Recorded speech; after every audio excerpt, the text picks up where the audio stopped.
You are listening to the Effective Statistician podcast, a weekly podcast with Alexander Schacht and Benjamin Pieske, designed to help you reach your potential, lead great science, and serve patients without becoming overwhelmed by work. Today, my voice is a little bit rough, and I'm speaking about some rough time. Getting laid off, being made redundant, getting fired. What you can do to prepare for the situation. And if you think this will not happen to me, stay tuned, listen to this episode. You need to know, irrespective of where you are in your career. And now, some music.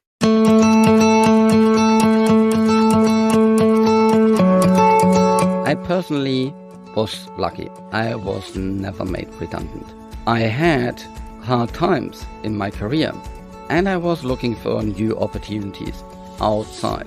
Because of these hard times, because I wasn't really happy about what was going on with the company, I wasn't happy about my supervisor, all these kind of different things. And I wanted to see whether the grass is greener on the other side, and sometimes this is. In this episode, I will talk about a couple of different things you can do to be prepared for this moment if you get laid off. Or, of course, also for the moment when you think like, I need to find a new job. If you want to be prepared for that, I highly recommend you join the Effective Network. The Effective Network is a collaboration from the Effective Statistician, that's where the Effective is coming from, and Clevolution, that's where the first part of Effective comes from. I'm working here together with two recruiters, Evelyn and Andre. And they have been on the show before. If you just scroll back a couple of episodes, you will learn about what we are doing together and why we are not a typical recruitment company. One reason is because I don't know any recruitment companies that actually employs a statistician that looks through all the different CVs. But that's another topic. But if you join the Effective Network, you will get lots of the things that we talk about in this episode. I'm producing this podcast in association with PSI, a community dedicated to leading and promoting the use of statistics within the healthcare industry for the benefit of patients. Join PSI today to further develop your statistical capabilities with access to the video-on-demand content library, free registration to all PSI webinars, and much, much more. Visit the PSI website at psiweb.org to learn more about all the PSI activities. Become a PSI member today.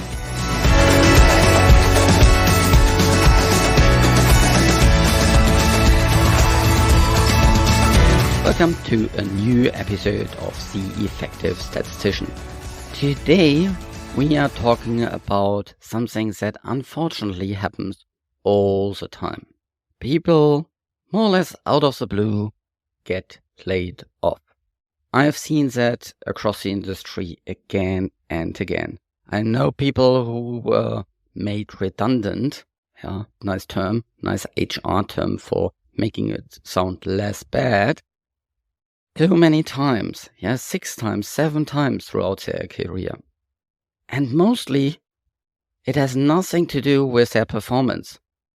It was just that they were at the wrong place, at the wrong time, and then someone higher up in the organization decided, okay, we cut this group, we close this site, we stop researching on this area, we need to cut because we don't have enough budget anymore.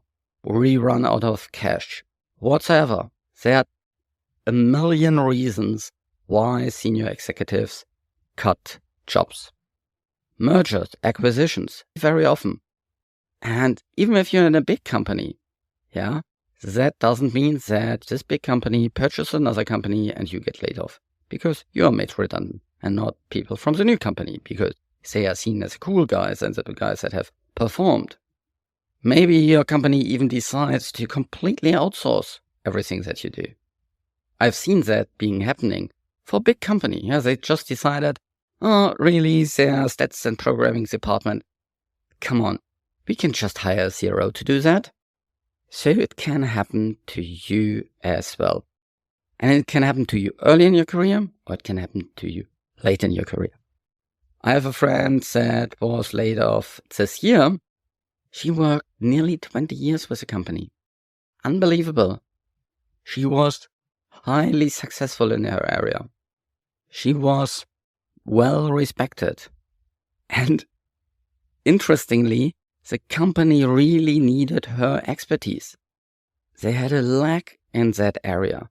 And of course, a year after she got laid off, and of course, months after she got laid off, they recognized, we don't have enough knowledge. We don't have enough network. We don't have enough capabilities in this area. It is not easily to be replaced by someone from a zero. What can you do to prepare for that? Because it can happen anytime. Okay, here are a couple of considerations. The first is what you should not do. And that is nothing. Just think about it. It will not happen to me. I'm good, whatsoever. Don't think that way. It can happen to anybody. At Roche, they recently fired nearly all the middle managers. So even if you're in a senior position, in a position where you have 100 people reporting to you, you can be fired, because the first really important tip for you is network. Create a network, and not just within your company, but outside of your company. Be visible outside of your company. Go to conferences, speak at conferences, get to know people, work in cross-industry, ASA, PSI, all the different SBI organizations. If you're in a different country around the world, there's surely an organization of statisticians. Join these, be active in there, find colleagues, very often even friends in there. That will help you when you need help. Next thing, build on your internal and external visibility. If you get laid off or if your department is closed, of course, maybe you have another opportunity in a big company. In a small company, you may not have any further opportunities, but in a big company, maybe you need to switch from oncology to neuroscience, or from dermatology to oncology, or whatsoever. And then maybe you're safe. But of course, this will only be an option for the people that are highly visible and that are seen as successful. If you're just a number in the system, if you're just a name that nobody really knows, especially the people that are higher up, nobody will take care of you. Your company doesn't love you. Even if they say, we are a big family, that is not true. Work on your external and internal visibility. One way to do this is to have your LinkedIn profile always up to date. In the Effective network, the network where I'm working together with Andre and Evelyn from Clevolution, we provide training on this. Our first webinar that we have done was on building your LinkedIn profile and improving it so that people in the industry notice you, that people understand what you're doing, that recruiters reach out to you because they see what you're capable of, and it's really meaningful what is in there, and not just, I was a project statistician for a company XYZ from here to here. LinkedIn is, of course, also a great way to build network, follow other people, connect with other people. Everybody you meet, connect with them. Everybody you think is inspiring, follow them, connect with them. All the different recruiters that may contact you, at least accept them, and through that you will get a bigger network. May even be helpful. No, it's not may even be helpful. It is helpful to also invest in your interview skills. I know a couple of people, a couple of mentors that say, apply for a new job at least once or twice a year, so that you get experience with being interviewed and conducting an interview. If you haven't been doing an interview for many years, it will feel uncomfortable. And I've been there, I can tell you, that's a mistake. Go out there, look for other opportunities always, and check what is a market value, check what is interesting out there, even if you don't have the intention to change. You never know, maybe something interesting will come up. Another reason why you should join the Clevo Effective network.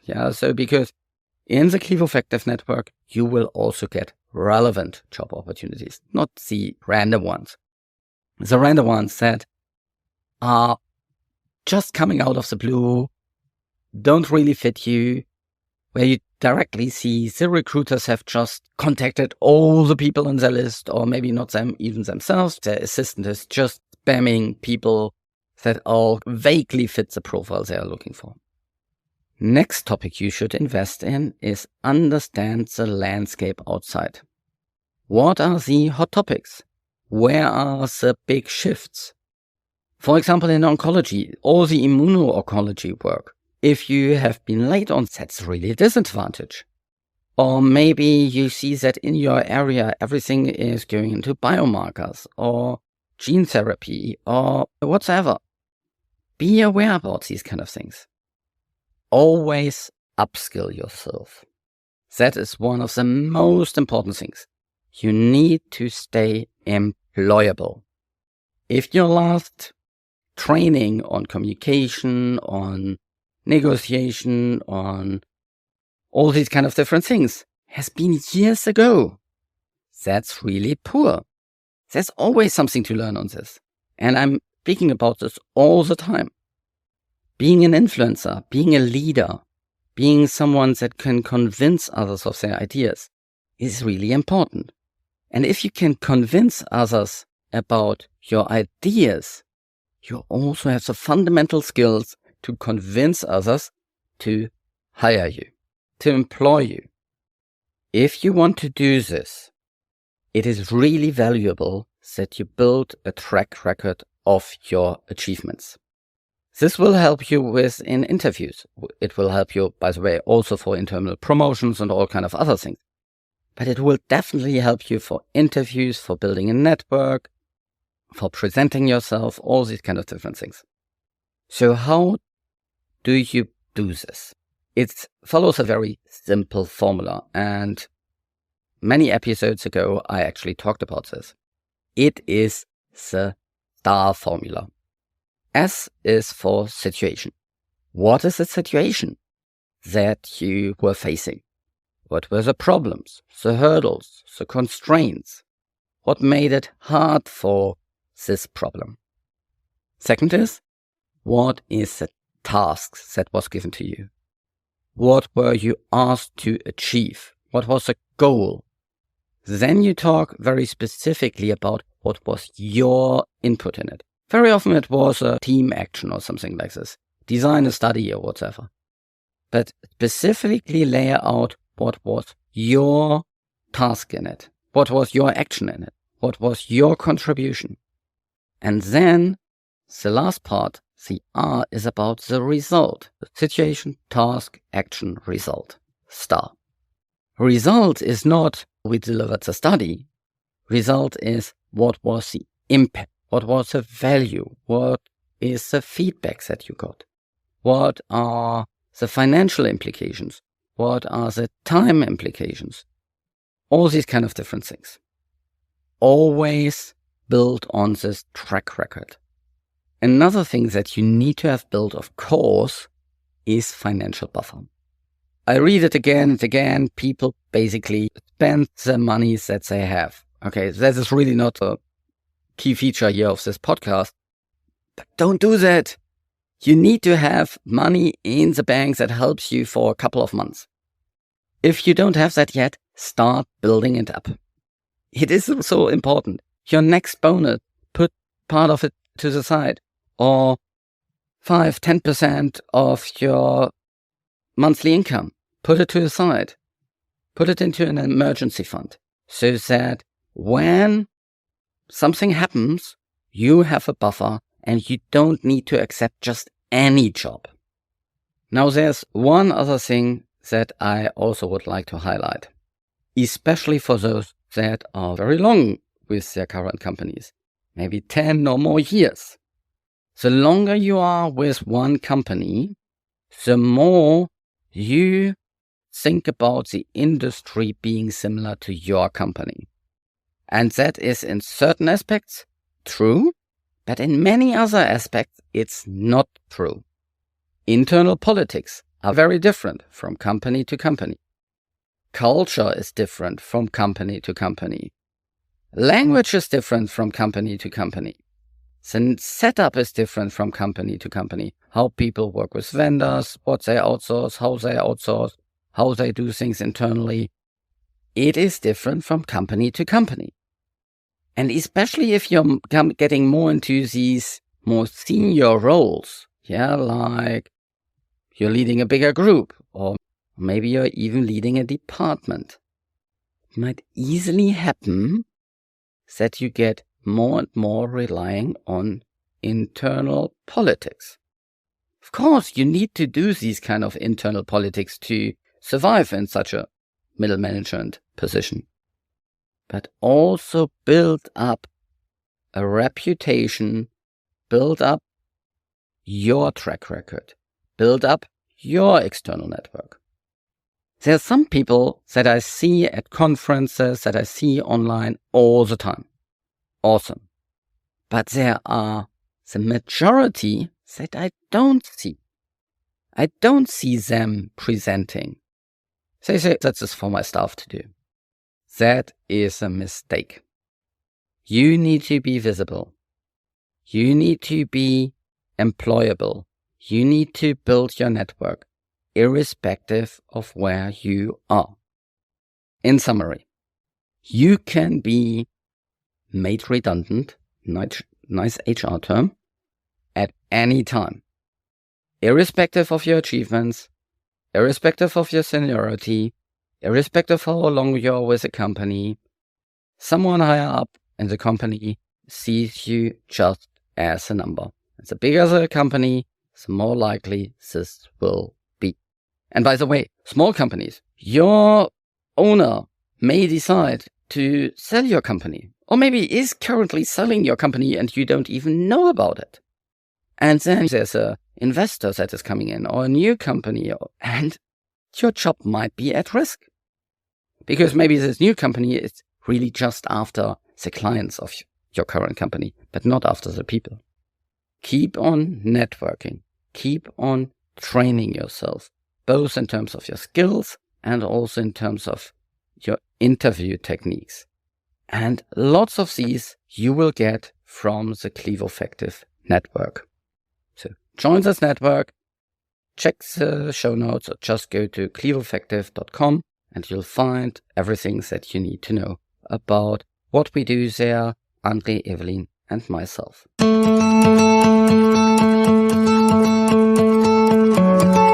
This show was created in association with PSI. Thanks to Rain and her team at VVS who help with the show in the background. And thank you for listening. Reach your potential, lead great science, and serve patients. Just be an effective statistician.